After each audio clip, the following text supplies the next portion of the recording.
Students, अब हम अगला टॉपिक अपना पढ़ते हैं, स्वचालन के लाभ। What are the advantages of automation. तो सबसे पहला लाभ है गुणवत्ता में सुधार। तो गुणवत्ता में सुधार तब होता है जब हमारा सारा प्रोसेस क्या होगा, स्वचालित होगा। और गुणवत्ता तब बढ़ेगी जब हमारी क्या रहेगी, प्रोडक्टिविटी पहले से बढ़ती रहेगी। तो प्रोडक्टिविटी बढ़ने का मेन मेन यही है कि गुणवत्ता आपकी बढ़ती रहे। और गुणवत्ता बढ़ेगी तभी जब आप उसमें मटेरियल का प्रयोग अच्छा करेंगे, मशीनों का प्रयोग अच्छा करेंगे और सही समय पर उसकी डिलीवरी प्राप्त कराएंगे। ठीक। फिर है रोजगार में सुधार। रोजगार में भी सुधार हो रहा है, क्यों? क्योंकि उसमें स्किल्ड आदमी ही उस कार्य में लग रहा है और अपने को क्या हो रहा है, और टैलेंटेड बना रहा है या स्किल्ड बना रहा है, जिससे कि वो सीएनसी मशीन, एनसी मशीन या डेंसी मशीनों को चला सके। रिजेक्शन में कमी। रिजेक्शन में कमी का मतलब होता है कि कोई भी चीज़ जब रिजेक्ट होती है, रिजेक्ट का मतलब कौन सी चीज़ रिजेक्ट होगी, जो चीज़ खराब होती है। तो जब हम मशीनीकृत हर चीज़ को कर रहे हैं तो कोई चीज़ खराब होने की संभावना बहुत कम होती है।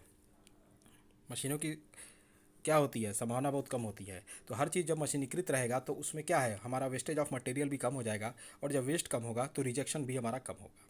जब मटेरियल अच्छा बनेगा तो उसको हम रिजेक्ट नहीं करेंगे, और जब रिजेक्ट नहीं करेंगे तो वेस्ट नहीं होगा। तो यहाँ पर मशीनों के प्रयोग होने से क्या होता है कि आपका जो रिजेक्शन होता है वो भी कम हो जाता है। कार्य घंटों में कमी। जिस काम को 5 आदमियों द्वारा किया जा रहा था 6 घंटे में, वही काम वो मशीन 4 घंटे में कर कंप्लीट कर दे रही है। तो यहाँ पे घंटे की संख्या कितनी, 2 घंटे कम हो गए। इसका मतलब ये कार्य घंटों में कमी हो रही है। तो हम ये कह सकते हैं कि कार्य घंटों में कमी भी मशीनीकृत होने की वजह से या ऑटोमेटेड होने की वजह से ही चलन में आई है। अच्छे समाज के निर्माण में। अच्छा समाज भी मतलब क्या है, यहाँ पे पढ़ा लिखा समाज, जहाँ पर हर आदमी अपने कार्य के प्रति सजग हो, मशीनों को सही प्रकार से चलाना जाने, उत्पादन अच्छे ढंग से हो, उत्पादकता उसकी बढ़ती रहे और हमको सामग्री भी पर्याप्त मात्रा में मिलती रहे, जिससे कि उत्पादन में किसी भी प्रकार की कोई बाधा उत्पन्न ना हो और उत्पादन सही ढंग से चलता रहे। जटिल प्रक्रम संभव होता है। देखिए, जहाँ पर मानव काम नहीं कर पाता है वहाँ पर मशीनें काम करती हैं। कुछ ऐसी जगह होती है, कुछ ऐसी जगह जहाँ पे मानव का कार्य करना असंभव है, उन जगहों पर मशीन या रोबोट उस कार्य को आसानी से कर सकते हैं। तो यहाँ पर है कि जटिल प्रक्रिया, तो प्रक्रिया जटिल होगी लेकिन वो मशीनों का प्रयोग करके संचालित हो जाएगी। फिर है मानव क्षति में कमी। देखिए, सबसे बड़ा पॉइंट आपका है मानव क्षति कैसे हो रही है। भाई, पहले हम मशीनों को आदमी के द्वारा चलाते थे, तो आदमी क्या करते थे, उनको मशीन हाथ से चलाते थे और मैनुअली उसको ऑपरेट करते थे। तो उसमें क्षति होने की बहुत संभावना रहती थी। बाई चांस कहीं भी हल्की सी अगर कहीं किसी से मिस्टेक होती थी तो वो पूरा एक्सीडेंट होने का एक कारण बन जाता था। तो इस केसेस में भी हमारी कमी आ गई कि मानव क्या रहेगा, मशीनों से दूर रहेगा, बस उसको इंस्ट्रक्शन देगा और वो किनारे होकर सारी काम मशीनें करना अपना चालू करेंगी। इसमें कहीं भी मैनुअली कोई कार्य नहीं किया जाएगा और यही होती है मानव क्षति में कमी। स्वचालन की हानियाँ। पहला है मानव कौशल में कमी। मानव के कौशल में कमी होती जा रही है।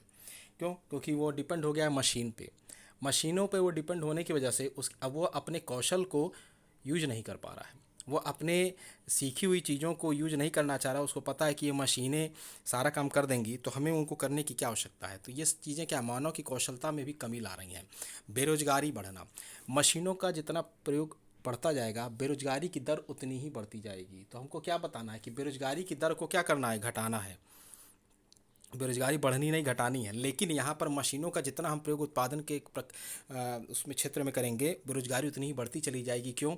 जहाँ पर 10 आदमी काम करते हैं किसी कार्य को उत्पादन की प्रक्रिया में, वहाँ पर 4 मशीनें उसको आसानी से कम घंटों में ही उसको पूरा कर देती हैं। तो बेरोजगारी बढ़ना वाजिब चीज़ है।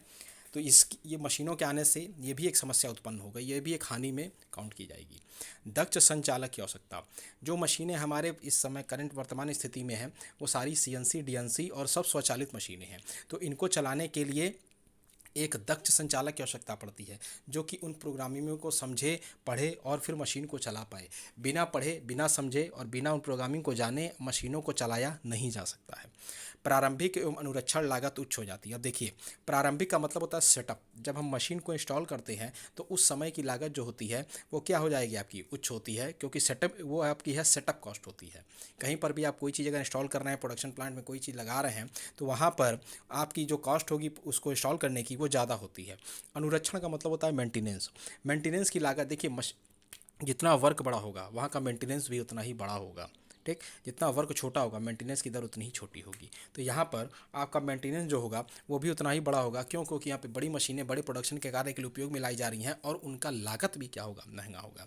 तो ये सारी हानियाँ हैं। सबसे पहली हानि एक बार फिर से हम आपको रिवाइज करा दे रहे हैं, मानव कौशलता में कमी हो जा रही है, बेरोजगारी आपकी बढ़ जा रही है, दक्ष संचालक की आवश्यकता हो रही है और प्रारंभिक एवं अनुरक्षण लागत भी उच्च हो जा रही है। तो इन सभी का ये सभी जो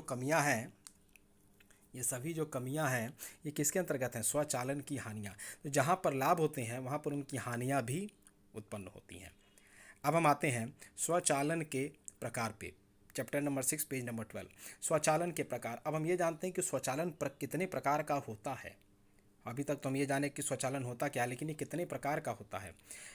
स्वचालन का विभाजन 3 भागों में किया गया है।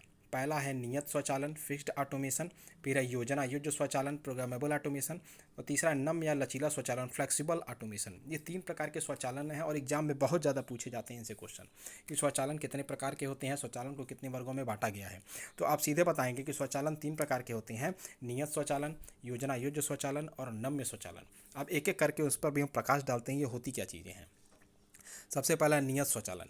नियत मतलब फिक्स होता है। नियत मतलब क्या है? कांस्टेंट, फिक्स, उसमें कोई परिवर्तन नहीं होगा। तो नाम से ही हम अगर थोड़ा समझें इसको, नियत मतलब होता है फिक्स, जो बदला ना जा सके, वो रुका रहे, एक स्थान पर वो डटा रहे, उसे कहते हैं नियत, जिसे आप बदल नहीं सकते। फिक्स्ड ऑटोमेशन, इसे हार्ड ऑटोमेशन भी कहा जाता है। हार्ड मतलब कठोर। यहाँ हार्ड का मतलब ये नहीं हुआ कि वो बहुत भारी है, वो नहीं है। यहाँ पर हार्ड का मतलब कि वो फिक्स है, वो जो भी प्रोसेस होगा वो फिक्स रहेगा, वो बदला नहीं जा सकता। ठीक। उपकरण विन्यास के आधार पर जब हम कार्यखंड पर होने वाली संक्रियाओं को नियत करते हैं। अब देखिए क्या लिखा है, कार्यखंड पर जो भी आपकी संक्रिया हो रही है, मतलब जो भी प्रोसेस हो रहा है, उसको हम बदलेंगे नहीं, वो फिक्स रहेगा। वो जिस क्रम से चल रहा था, जिस टूल के द्वारा चल रहा था, वो उसके ऊपर कार्य करता रहेगा। इसमें किसी भी प्रकार का कोई परिवर्तन हमारे द्वारा नहीं किया जाएगा। और वर्कपीस के ऊपर किसी भी प्रकार के परिवर्तन, जैसे कि प्रोसेस में कोई भी प्रकार के परिवर्तन न होने की दशा में वो फिक्स कह दिया जाता है। तो जो भी कार्यखंड पर वर्क हो रहा है, चाहे वो टूल के द्वारा हो रहा है या किसी प्रक्रम के द्वारा हो रहा है, तो वो कोई परिवर्तन न हो तो उसे हम लोग कहते हैं फिक्स या नियत। तो कार्यखंड पर जो भी प्रक्रम होंगे या टूल का वर्क होगा वो एकदम फिक्स रखेगा, जैसा चल रहा था वैसा चलता रहेगा, कोई परिवर्तन उसमें हम नहीं करेंगे, जो स्टेप थे वही स्टेप फॉलो किए जाएंगे, और इसी वजह से इसको हम लोग कहते हैं फिक्स्ड ऑटोमेशन। तो इसका मतलब यही हुआ कि कार्यखंड पर होने वाली संक्रियाओं को नियत करते हैं तथा उस प्रकार के निकाय या मशीन को नियत स्वचालन कहा जाता है। तो जिस मशीन पर ये वर्किंग पूरी हो रही है कार्यखंड पर, तो उसे हम लोग कहते हैं नियत स्वचालन। इस मशीन या निकाय को विशेष उद्देश्य मशीन कहा जाता है। देखिए, ये विशेष उद्देश्य का मतलब होता है सिंगल पर्पस, मतलब एक उद्देश्य के लिए काम करना। जैसे अगर आप पढ़ रहे हैं तो आपका एक सिंगल पर्पस है पढ़ना, आप नौकरी कर रहे हैं तो आपका सिंगल पर्पस है नौकरी करना, आप खाना खा रहे हैं तो आपका सिंगल पर्पस है खाना। उसी प्रकार से मशीन का भी एक सिंगल पर्पस होता है कि हमको इस प्रकार के कार्यखंड पर प्रक्रम करके उत्पाद का निर्माण करना है, और वो भी उत्पाद चार नहीं, उत्पाद एक उत्पाद। जैसे अगर कहीं पर बिस्किट की फैक्ट्री है तो वहाँ पर बस बिस्किट ही बनेगा, न कि आप बिस्किट को छोड़कर दूसरे अन्य चीज़ों को बनाने लगें। तो वहाँ पर उत्पाद की संख्या कितनी हुई? उत्पाद की संख्या क्या है? एक है। उत्पादन की मात्रा जितनी भी रहेगी लेकिन उत्पाद एक ही बनेगा। वैरायटी कितनी रहेगी? एक रहेगी। तो जहाँ पर वैरायटी आपकी एक ही वैरायटी रहे और उत्पादन की मात्रा बहुत ज़्यादा होगी, तो ऐसे स्वचालन को हम लोग कहते हैं नियत स्वचालन। तो इस मशीन या निकाय को विशेष उद्देश्य मशीन भी कहा जाता है। यह मशीन कार्यखंड के लिए नियत होती है। यह मशीन कार्यखंड के लिए नियत होने का मतलब कि यह एक फिक्स पॉइंट पर ही कार्य करेगी उस प्रक्रम को करने के लिए। तो ऐसे स्वचालन को हम लोग कहते हैं फिक्स्ड ऑटोमेशन। अब है नियत स्वचालन के लक्षण। पहला है प्रारंभिक निवेश ज़्यादा होता है। प्रारंभिक निवेश जहाँ भी आएगा दिमाग में बैठा लीजिए, उसे कहते हैं सेटअप कॉस्ट। मतलब सेटिंग उसकी जो होगी, उसको खरीदने में जो निवेश लग रहा है, उसके सेटिंग में जो निवेश लग रहा है, भाई प्रारंभिक निवेश में सारी चीज़ें आती हैं। उसको खरीदना भी आता है, उसको सेटिंग भी आता है, उसमें उसके सेटअप में कास्ट में लगने वाले निवेश जो आदमी को हम लोग देते हैं लगाने के लिए, उसमें भी आता है। तो ये सारी चीज़ें प्रारंभिक कॉस्ट के अंतर्गत आती है। इनिशियल कॉस्ट इसे कहते हैं प्रारंभिक। ठीक। फिर है उत्पादन दर बहुत ज़्यादा होता है। देखिए उत्पादन दर इस नाते ज़्यादा हो रहा है क्योंकि वैरायटी तो एक बनी है। अगर हम बार बार प्रक्रम को परिवर्तित करते रहें, टूल को परिवर्तित कर रहे हैं, तो वैरायटी आपकी बदल सकती है। लेकिन यहाँ पर तो प्रक्रम भी वही है, टूल भी वही है और वर्कपीस भी वही है, तो यहाँ तो सब कुछ नियत मान के चलना है। तो नियत होने की वजह से यहाँ पर उत्पादन की मात्रा क्या होगी, बढ़ जाती है। तो उत्पादन दर बहुत ज़्यादा होगा, जिसके कारण उत्पादन दर प्रति यूनिट कम होता है। ठीक, फिर उसके बाद उत्पादन का प्रकार बदलते ही नियत स्वचालन मशीनों का इस्तेमाल भी बंद हो जाता है। जैसे उत्पादन का हम प्रकार बदलेंगे, मतलब उत्पाद अगर हम बदले तो हमको मशीन भी बदलनी पड़ेगी, क्योंकि वह मशीन बस उस उद्देश्य की पूर्ति के लिए ही लगाई गई है कि यह इस उत्पाद का ही उत्पादन करेगी। तो उत्पादन का प्रकार बदलते ही स्वचालन मशीनों का इस्तेमाल भी बंद हो जाता है। अब इसका उदाहरण देख लीजिए। जैसे पहला है mechanised assembly line and SPM, आप जान ही रहे हैं स्पेशल पर्पज मशीन होती है ये। फिर है उत्पादन वैरायटी कम होती है तथा उत्पादन मात्रा अधिक होती है। उत्पादन की वैरायटी हम क्या कर रहे हैं, कम कर दे रहे हैं, और उत्पादन की मात्रा अधिक कर दे रहे हैं। ठीक, तो उत्पादन की वैरायटी कम हो जाएगी और उत्पादन की मात्रा अधिक हो जाती है। उत्पादन वैरायटी कम होगी और उत्पादन की मात्रा अधिक होती है। तो उत्पादन की वैरायटी हम बढ़ाते जा रहे हैं और उत्पादन की वैरायटी कम होती जा रही है, उत्पादन की मात्रा अधिक होती जा रही है। फिर है योजना योज्य स्वचालन। इस प्रकार के स्वचालन में प्रक्रम के क्रम, मतलब कि जो प्रक्रम का क्रम होगा, सीक्वेंस ऑफ प्रोसेस के साथ साथ टूल के क्रम को भी बदला जा सकता है। अब यहाँ पर देखिए क्या है, हम प्रक्रम के क्रम को ही बदल दे रहे हैं। अभी तक हम फिक्स रख रहे थे, लेकिन अब फिक्स नहीं, उसमें परिवर्तन कर रहे हैं। प्रक्रम का क्रम भी बदल दे रहे हैं और वर्कपीस पर कार्य करने वाले टूल का भी क्रम बदल दे रहे हैं। टूल का भी क्रम, मतलब अगर टूल लगे हैं तो उनका भी क्रम बदल सकते हैं, 1 2 3 4, उनको हम अपने आवश्यकता अनुसार अरेंज कर सकते हैं। तो यहाँ पर हम क्या कर रहे हैं कि उनके प्रक्रम के क्रम के साथ साथ टूल के क्रम को भी बदला जा सकता है। प्रक्रम क्रम को निर्देश सेट या प्रोग्राम, निर्देशों का सेट का हम जानते हैं प्रोग्राम कहते हैं। तो प्रक्रम क्रम को निर्देश सेट की सहायता से क्रियान्वित किया जाता है। जो प्रक्रम का क्रम होगा वो प्रोग्राम के द्वारा ही निर्देशित होता है। जैसा प्रोग्राम आपको रहेगा उसी प्रकार से प्रक्रम का क्रम भी चलता रहेगा, तथा जिसकी सहायता से मशीनों को निर्देशित करते हैं। देखिए प्रक्रम का क्रम आप जब बदलेंगे प्रोग्राम की सहायता से, तो उसी प्रकार से मशीन को भी निर्देशित करना पड़ेगा अपने टूल को चलाने के लिए। भाई टूल वही उसी प्रकार से उत्पादन कर पाएगा जिस प्रकार से उसको दिशा निर्देश ऊपर के द्वारा दिए जा रहे हैं। तो वही लिखा है कि जिसकी सहायता से मशीनों को निर्देशित करते हैं, इसलिए इसे योजना योज्य स्वचालन कहा जाता है। इसी नाते इसे योजना योजना मतलब प्रोग्रामेबल, मतलब कि जो सारी चीज़ें प्रोग्राम पर आधारित हो और प्रोग्राम के निर्देशों के अनुसार उनके हम प्रक्रम के क्रम को भी बदल सकते हैं और कार्यखंड पर कार्य करने वाले टूल के क्रम को भी बदल सकते हैं। ये कोई फिक्स नहीं है। ठीक, अब इसमें सबसे पहली चीज़ है योजना स्वचालन के लक्षण क्या होते हैं। प्रारंभिक लागत अधिक होती है, उत्पादन नियत स्वचालन से कम, उत्पादन जो होता है वो नियत स्वचालन से कम होता है। क्यों? क्योंकि यहाँ वैरायटी बढ़ जा रही है आपकी। तो प्रारंभिक लागत में सेटअप कॉस्ट इसकी ज़्यादा होती है। उत्पादन लागत स्वचालन के से कम होता है, लेकिन परंपरागत मशीनों से ज़्यादा होता है। लेकिन परंपरागत मशीनों से क्या होता है, ज़्यादा होता है। यहाँ पे क्या, उत्पादन नियत स्वचालन से कम होता है। जो उत्पादन होगा वो नियत स्वचालन से क्या होगा, वो कम होगा। ठीक है, उत्पादन जो होगा, प्रोडक्शन होगा, वो नियत स्वचालन से कम होगा, लेकिन परंपरागत मशीनों से ज़्यादा होगा। फिर निरंतर उत्पादन संभव होता है, मतलब कि निरंतर मतलब कॉन्टिन्यूअस उत्पादन इसमें संभव है, होता रहेगा। एक साथ विभिन्न प्रकार के उत्पाद बनाना संभव होता है। देखिए एक साथ मतलब एक ही साथ बहुत सारे उत्पाद हम बना सकते हैं बदल बदल के। आज बिस्किट ये बनाए, कल दूसरे फ्लेवर का बिस्किट, कल तीसरे फ्लेवर। तो इस तरह क्या है, उत्पाद की वैरायटी आप बदलते सकते हैं। लेकिन एक चीज़ और है, जब आप उत्पाद की वैरायटी बदलते रहेंगे उस समय उत्पादन की जो दर होगी वो आपकी कम हो जाएगी। क्यों? क्योंकि वो सिंगल पर्पस के लिए तो काम कर नहीं रहा है, वो तो बहुत सारे उत्पादों के निर्माण के लिए काम करने लगा। तो आपके जो उत्पादों की जो मात्रा रहेगी वो क्या हो जाएगी, दर वो कम हो जाएगी, लेकिन वैरायटी की संख्या बढ़ जाएगी। लिखा है उत्पादन वैरायटी ज़्यादा तथा उत्पादन मात्रा कम हो जाएगी, एकदम फिक्स है ये। फिर है नम्य स्वचालन। यह योजना स्वचालन का सुधरा हुआ रूप होता है, जिसके अंतर्गत उत्पादन संयंत्र बिना समय व्यर्थ किए, जो उत्पादन का संयंत्र होता है मतलब प्रोडक्शन का जो प्लांट होता है, टाइम वेस्ट ना करते हुए एक से अधिक उत्पाद एक से अधिक प्रक्रम के क्रम से बना सकता है। मतलब एक से अधिक उत्पाद बन सकता है, ठीक, और एक से ज़्यादा प्रक्रम का प्रयोग करके हो सकता है। मतलब कि उत्पादों की संख्या हम क्या कर रहे हैं, एक से ज़्यादा बना दे रहे हैं। एक उत्पाद बना, फिर दूसरा उत्पाद बना दिए, फिर तीसरा उत्पाद बना दिए, फिर चौथा उत्पाद बना दिए। ठीक, और प्रक्रम के क्रम को भी क्या कर सकते हैं, एक से अधिक कर दे रहे हैं। मतलब एक ही प्रक्रम उसमें नहीं लग रहा है, उसमें एक से अधिक लग रहा है। और हम उसमें क्या बता रहे थे, योजना आयोजन में बस प्रक्रम के क्रम को बदल रहे थे, हम प्रक्रम नहीं बदल रहे थे। अब इसमें क्या कर रहे हैं, हम प्रक्रम को ही बदल दे रहे हैं, मतलब एक से अधिक प्रक्रम जहाँ यूज होगा और जहाँ पर आपका एक से अधिक उत्पाद बनेगा वहाँ पर क्या हो जाएगा, आपका नम्य स्वचालन हो जाएगा। अब नम्य स्वचालन के क्या क्या लक्षण होते हैं। प्रारंभिक लागत उच्च होती है, उत्पादन दर नियत से कम तथा योजना आयोजित से ज़्यादा होती है।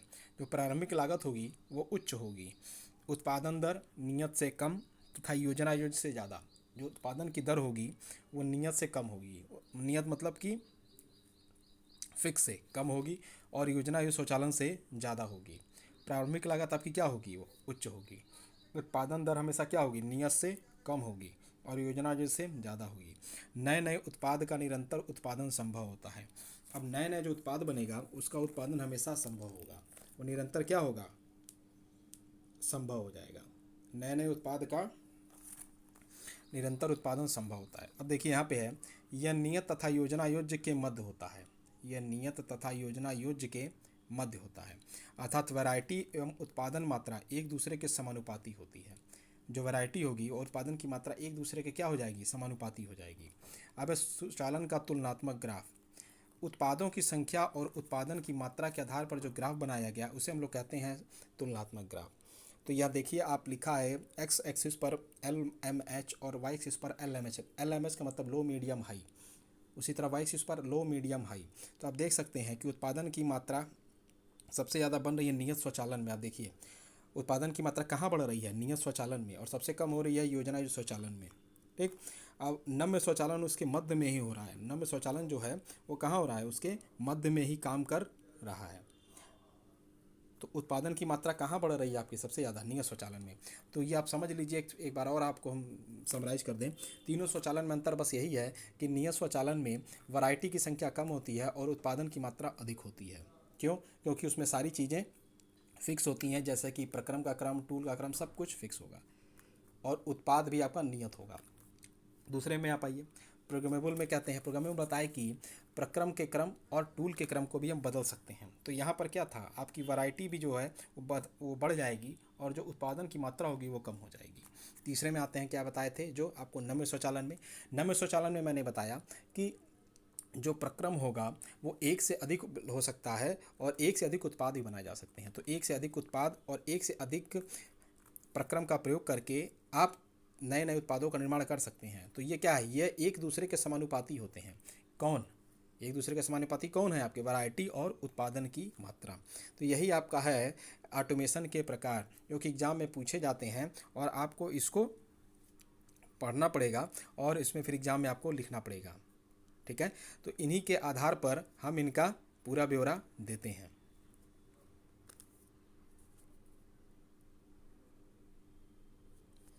ग्राफ में एक बार और आप देख सकते हैं कि आपके वाई एक्सिस पर उत्पादों की संख्या दिखाई जा रही है, और एक्स एक्सिस पर उत्पादन की मात्रा दिखाई जा रही है।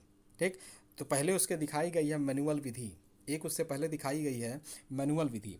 तो यहाँ मैनुअल विधि जो है वो मैनुअल विधि के द्वारा यूज़ की जा रही थी, लेकिन हम जब यहाँ स्वचालित कर दे रहे हैं तो सारी चीज़ें वो स्वचालन के तीनों प्रकार के अंतर्गत आ जा रही हैं, नियत स्वचालन, नम्य स्वचालन और योजना योज्य स्वचालन। ठीक। नियत स्वचालन, नम्य स्वचालन और योजना योज्य स्वचालन।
इसका लेक्चर नोट भी आपको भेजा जा गया है और यूट्यूब पे इसको आप देखिए। और कहीं भी दिक्कत होती है तो आप सीधे हमसे संपर्क करिए। और ये एग्ज़ाम में वेरी इंपॉर्टेंट टॉपिक्स आपके हैं और जो पूछे जाते हैं, चाहे सेशनल हो, चाहे प्री बोर्ड हो, चाहे वो सेमेस्टर एग्ज़ाम हो, तीनों में आपके इससे क्वेश्चन ज़रूर आते हैं। तो उसको ध्यान में रखते हुए उसको पढ़िए और कोई भी दिक्कत होने पर हमसे संपर्क करिए।